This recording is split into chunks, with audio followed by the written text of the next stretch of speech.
team?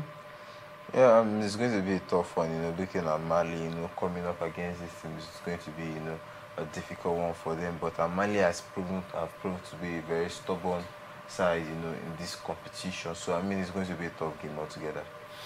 While on Sunday, January 4th, 2026, Morocco, the host, will be up against Tanzania by 5 p.m. Morocco up against Tanzania. On paper, it is good to say that Morocco have already gone past this hurdle. Yes, and we look at this Tanzanian team, and they've not been entirely fantastic, even in the group stages. Nigeria were in the same group with them, and we were able to play them. And I didn't see the spark in this Tanzanian team. And you look at Morocco, being the home nation, the odds are always in their favor. They also have one of the best size balanced team, with a lot of home-based players, rich quality of home-based players, and also, they have the balanced blend, for the foreign-based players too. And you look at this team has been together for about how many years, and they've been looking for that trophy. Which better way to win it than winning it in your home country? So I believe it's going to be going in one team's favor, and for me that is the Moroccan side. The Moroccan side, of course, they will be up, yes, against Tanzania at the State Prince Mola Abdallah Stadium in Rabat, Morocco. And the second match of that particular day, we see South Africa. Yes, South Africa will be up against Cameroon in what promises to be another blockbuster encounter. 8 p.m., that one comes up at the State Al Medina Stadium in Rabat, Morocco. South Africa versus Cameroon, big game. Yes, big game. I mean, of all the fixtures in the round of 16, I mean, this is the biggest fixture you could talk about. Cameroon, they have the names, they have the likes of Mbemo, they have these top players, playing for Cameroon, and also the South African side, which is made up of more of the PSL players, playing home-based players. A bulk of this team plays together at Orlando Pirates. So the team they understand themselves so well, because the bulk of these players are also team-based, are teammates for club side. So I mean, you're playing against a well-harmonized team, and also a team that has that quality, that's trying to pick up their pace, to try to get back to winning ways. So for the Cameroonian side, they've not been entirely fantastic in this tournament, but I mean, this is a tournament football, and the kind of football Cameroon plays, is what works, for tournament football. Quick in transition, that quick passage of play, the ability for you to turn defense into attack very quickly, those are the things that matter when it comes to most of these tournament competitions. So going into this one, they have those players who can win those games for you on the break. So the likes of Mbemu is there also. So it's going to be a tough one, but I still see Cameroon coming out with the victory. See Cameroon going through, but then you take a look at the run of South Africa of late. Last edition of the AFCON, it was the Super Eagles that actually stopped them from progressing further, but then we saw what seems to be a very harmonized and a very synergized team, despite the fact that bulk of their players for the national team are made up of a home base, drawn out of the PSL, that is the South African Premier League out there. And the situation remains the same. This year as well, bulk of the national team players are drawn from, the local league. Don't you think that is some sort of extra edge for the Bafana of South Africa over the Indomitable Lions? Yes, it's a different edge, but then that synergy is there, that understanding is there. You do not need to cope, even from club side, you're already having, little chit chat about how you want to play, you're understanding the communication is better as a team. So, I mean, that edge is there, but do not forget that this Cameroonian side too is also a side full of professionals, and when professionals come together to play, it doesn't matter if they've had synergy together. I mean, you look at this team, it's a whole different team from the team that came the last time. Some key players are not there, some staffs are no more there. So you look at this team, it's a team that they embrace teamwork. Everybody is coming together to work as a unit. There's no more drama in this side. So I mean, this Cameroonian side, on their day, they are one of the best teams on the continent. So I mean, you can't write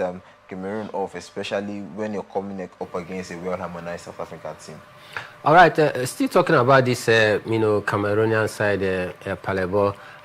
Will you say it is more like a good decision, taking a look at the fact that some of the iconic players, some of their key or men of influence, players of influence were dropped out of the national team. The likes of Andre Onana was expected to be on goal. The likes of Vincent Abubakar, senior player for the side, Eric Choupo-Moting, not in for this very one. Do you think that the decision from the FA to drop these, key players have really paid off well? Taking a look at the way this indomitable lion plays so far against the defending champion Ivory Coast, was more like, all attack, massive attack, massive defense from both sides, end-to-end game. And you see the fluidity of the Cameroonian side. You think that that was a nice decision?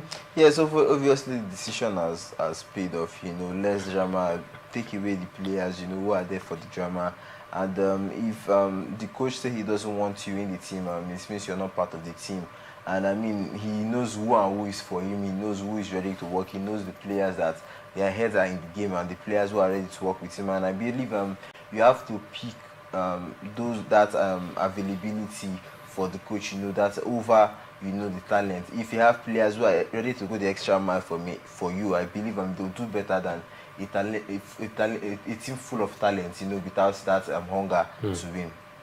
All right, we'll see how this one will go, but then I promise it to be a mouth-watering account between the Bafana of in the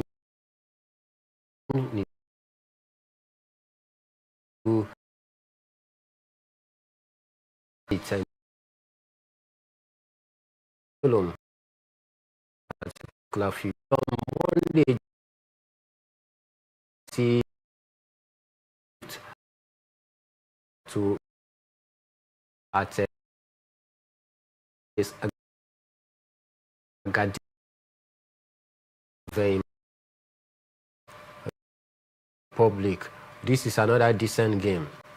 Yeah, this is another decent game. You look at Egypt; they've not been actually fantastic, too fantastic, in the group stage. They've been able to win. I think they've just been able to survive, from penalties here and there. They've not been really being creative to get those goals for themselves. And this is a Benin Republic team that is coached by a coach that has a proper understanding of how African football works, how the tournament works. Talking about Genetro and what he's been able to do, on the African soil. So he has a whole lot of experience. I mean, when we played that Benin Republic side, they were a well galvanized team. So I mean, they are good enough to give they are good enough to give that problem to the Pharaohs of Egypt. All right, we'll see how this one pans out. But at this point, we'll take a quick break, and when we are back, we'll serve you the rest of the fixtures in the round of 16. Don't go anywhere, because we'll be back in a jiffy.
From that, would you Esca football club little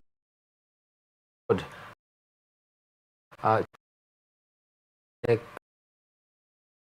African Super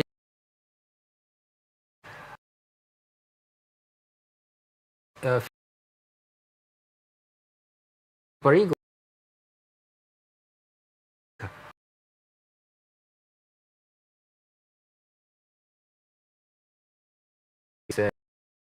Super Eagles against Mozambique.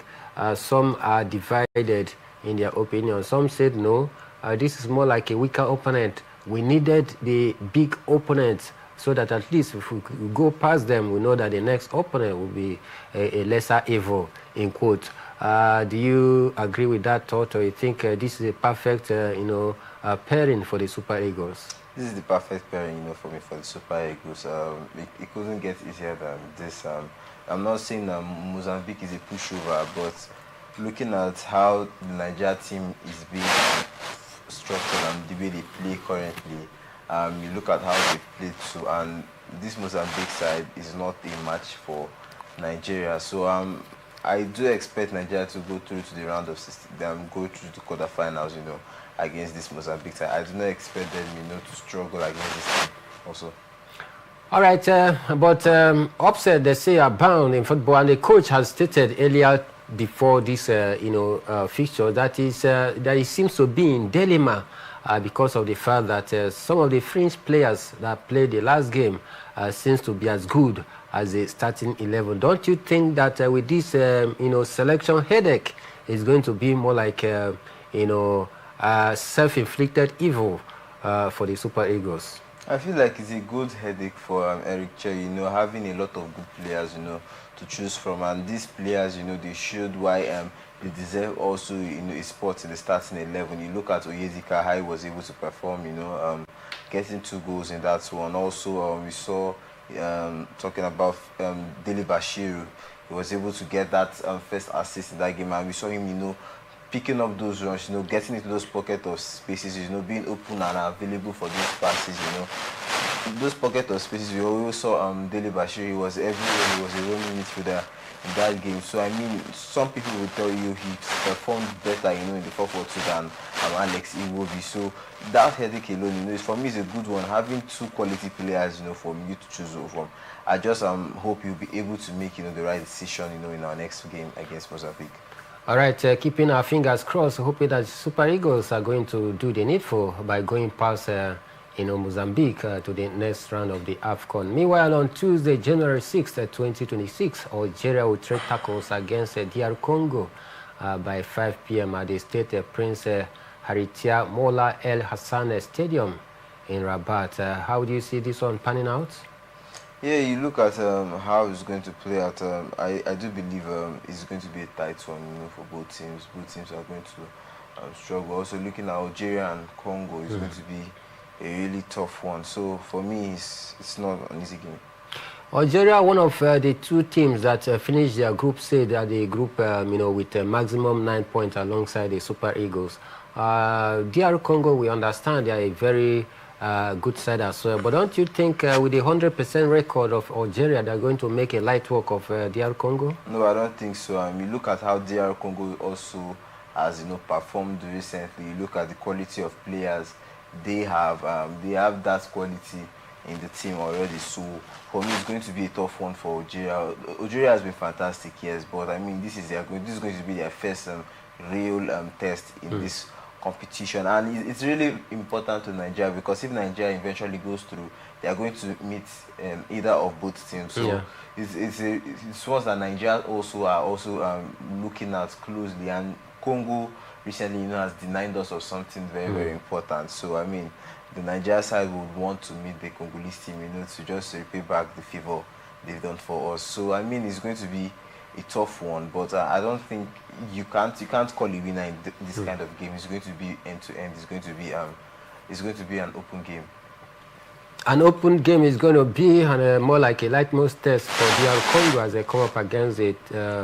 one of the nations that is favored to lift this year's African Cup of Nations corporate title. Other games, we see Cote d'Ivoire, the defending champions, play Burkina Faso by 8 p.m. at the Grand Stade de Marrakesh in Morocco.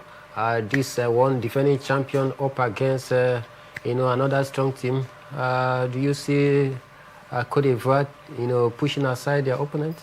Looking at Cote d'Ivoire, they've been able to get those victories, but they've also shown that they are a side that can concede. Their defense is also open. If they meet a really decisive team, a team that know how to take their chances, it's going to be a bad game for Cote d'Ivoire. So looking at it, it's not going to be an easy one for Cote d'Ivoire, especially against the Burkina Faso side that is trying to, get back. They are getting back to, their glory days. We are seeing, a consistent Burkina Faso now going into competition. Burkina Faso has looked stronger, so it's going to be a hard one. But Cote d'Ivoire are looking at it, they are defending champions, and the quality the squad possesses. They have the advantage over the side. All right, the defending champion Cote d'Ivoire will be up against, of course, another strong side, talking about Burkina Faso. But on paper, some have said that it's going to be an express walk for the Ivorians. But then football have its own fate as well, so we don't write off any team at all. We've seen some surprises, although there are not too many seen so far in the ongoing African Cup of Nations. But then Africa football is actually evolving, and if there is any upset in this match, I won't be very surprised. Away from that, let's head straight to Europe and talk about the English Premier League, because there was breaking news a few hours ago that Enzo Maresca, the head coach of the Chelsea Football Club, parted ways with the management of the team.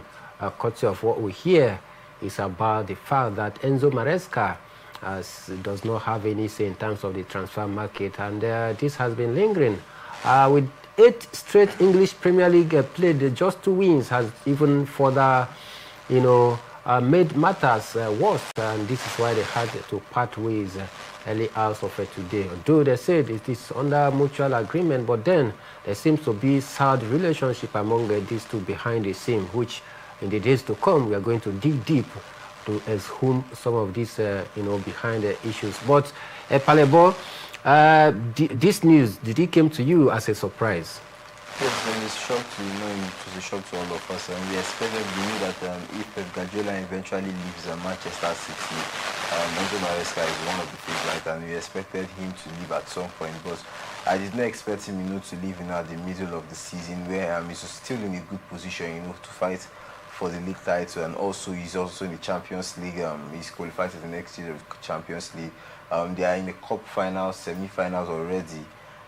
They are also in the FA Cup. They're still in the FA Cup. So it's still a good season for them. So I did not expect Enzo Maresca, to be willing to leave the side. But I believe the mistake the board eventually made was sacking Pochettino for me, because sacking Pochettino was a bigger mistake. He already had his team together. He already had the structure. He already had his first 11. Up till now, Enzo Maresca do not have a starting 11 till now.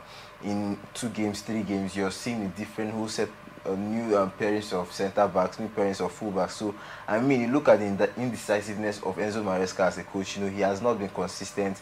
So, these are the issues that the club has had. And on the club's aspect, the club has not also been really supportive of Enzo Maresca. They have not given him that full trust that, go on, we trust you enough, to be able to bring in the right players, to move the project forward, And I believe that is not the problem of the club, because they made their terms, they made it known to him. And Luis Enrique also was offered the same agreement, to join Chelsea, and he turned it down because it didn't work for him. He needed to bring in the players he wanted, to make the team work. So Enzo Maresca already knew what he was going in to do before he accepted the job, and I think it's really unprofessional of him, leaving the job right now. Still talking about this Chelsea and their manager changes here and there. You talked about the fact that the outgone coach before Enzo Maresca, Mauricio Pochettino, was trying at some point to stabilize the team. And he said that it was a mistake for them to let go of Mauricio Pochettino. Don't forget this Enzo Maresca. Within the few months he's been at Chelsea, he was able to give them two major in quotes, trophy. So don't you think that this man did a nice job? First of all, I think if Enzo Maresca did not win the Conference League, I mean, that's also good enough reason, to sack him, because you look at the quality of teams that play in the Conference League and you look at Chelsea. I mean, you expect Chelsea to lift that trophy. If they didn't lift that trophy, it was going to be, an insult to Chelsea. And also going into the Club World Cup, I mean, he had a lot of things in his favor. You're coming up against a lot of teams that had just had a very difficult season, a tough games. You were able to play your second. You had up to 3 teams where you play a different team for your FA Cup, you play a different team for your Conference League, and you had a different squad also for your league. So you look at these teams and you're coming up against a PSG 3 against two. Look at it's 5 games, 11. Not provide,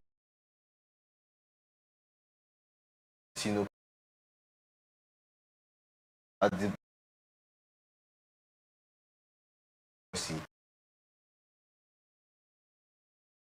mean, mean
not like the new coach. So for me, I believe actually Enzo Maresca.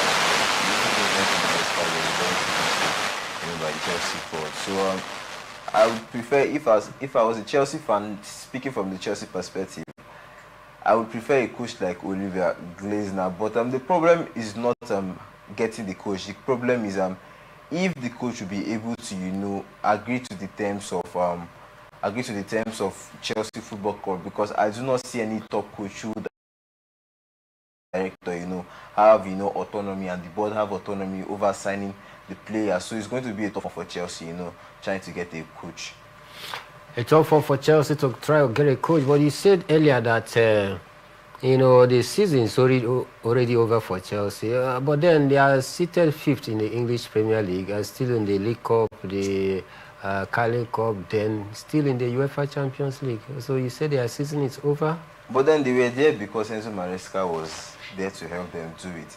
I mean, we all know that Chelsea will bounce back. There's always the winter period, in English Premier League is always a tough period, for teams. This is where you see teams, drop a whole lot of points because of the injury challenges at this point in the competition, plus the cold and everything. So I mean, when you couple all these factors together, I mean, the club is supposed to know, the body is supposed to know, this is the period where team struggles, to get all 3 points, and they should have, exercised that patience with Enzo Maresca. And Enzo Maresca himself also was not comfortable there. So for me, Enzo Maresca, letting go of him was a big mistake, and I do not think there's any coach, except they would want to keep Willy Caballero, to just go on, instead of him, to continue the season for them. But apart from that, I do not see any reasonable coach going to Chelsea to even complete the season with them. All right, let's see. Yes, with the likes of Liam Rosenio, to the Strasbourg head coach, one of the favorites to be the next coach of the Chelsea Football Club out there. Meanwhile, let's serve you the fixtures of the English Premier League that is set to go down tonight. But as we speak, don't forget that as we speak, yes, Crystal Palace is currently in action against Fulham. That match, yes, started by 5:30 p.m. Before we leave, we'll see how to, of course, survey the result of that particular encounter.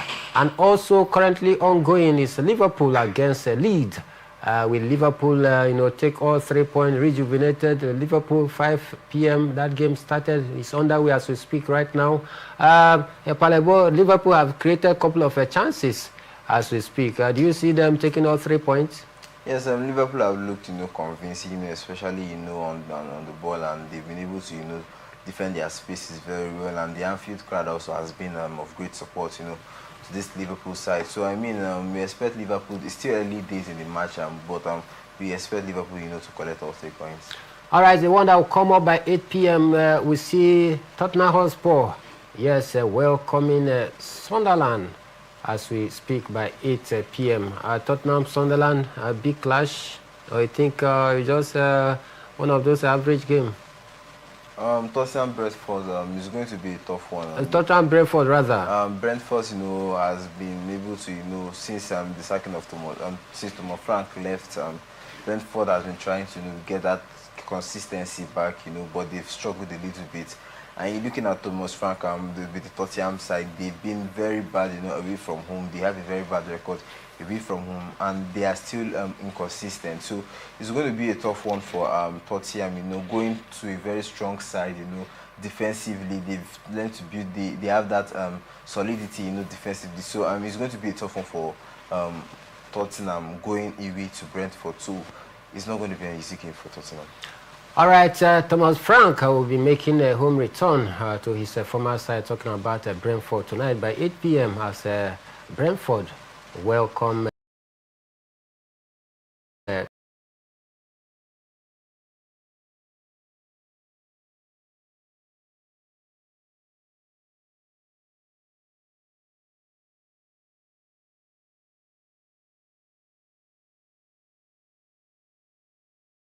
London at home, against the big boys, they've been able to put up a fight. But when you look at the number of players, out to the AFCON for Sunderland, and also the injury problem they had, and especially one man who has been, responsible when it comes to these big games, who has always turned up, Dan Ballard, is also out injured. So I mean, it's a problem for this Sunderland side coming up against a Manchester City side, that is firing on all sides, and they are constantly, targeting Arsenal, to topple them from that top position.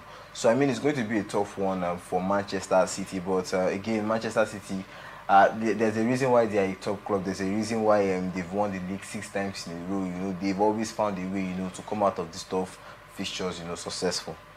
All right, let's head down to the transfer market, because we can tell you that Rasmus Højlund completing his permanent transfer from Manchester United to SS Napoli is a matter of reality, says their sporting director Giovanni Manna.